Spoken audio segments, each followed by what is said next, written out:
The first act of Marvel's Shang-Chi is set in Marvel's San Francisco, or in this case just normal San Francisco, but it's in the Marvel universe. Let's put it that way. Anyways, very early on we found out the film would feature San Francisco, and of course who else but the Scoopers were like, well, guess who's gonna cameo? Ant-Man, of course, because, of course, it's San Francisco. Ultimately, everything Scoopers predicted in regards to secret cameos did not come up to be true. Who could have foreseen that one? So let's talk about the what if Ant-Man appeared, because maybe they did discuss it.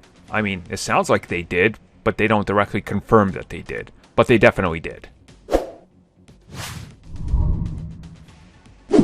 So I'm not sure who the original source of this interview is, because I've seen it passed around a lot in like those memes, like people just have a square with the quote and everything on there. I want to say Direct was the original, but I can't confirm that just because everybody's sharing different images and everything. So whatever. Either way though, did they actually try to fit Ant-Man in here?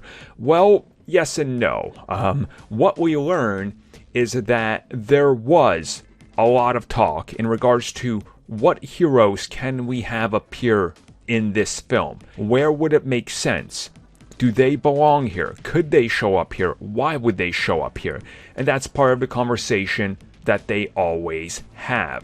And this was confirmed by Jonathan Schwartz, who is one of the producers on the film and of course works with Marvel Studios. But he says as the script continues to evolve, you always make changes and you sometimes go in different directions, so initial ideas do not end up making it into the film.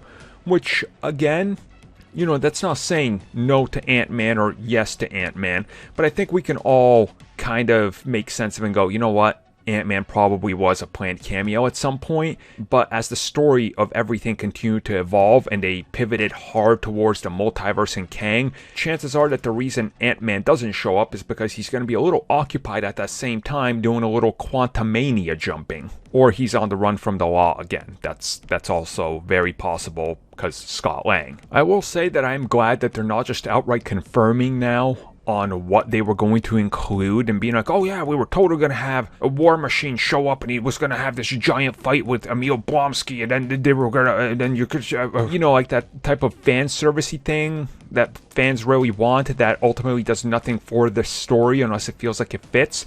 And let's be real, had that entire sequence happen on the bus and everything the same way, and at the end you just have Giant Man there and he stops the bus, now he's part of the plot.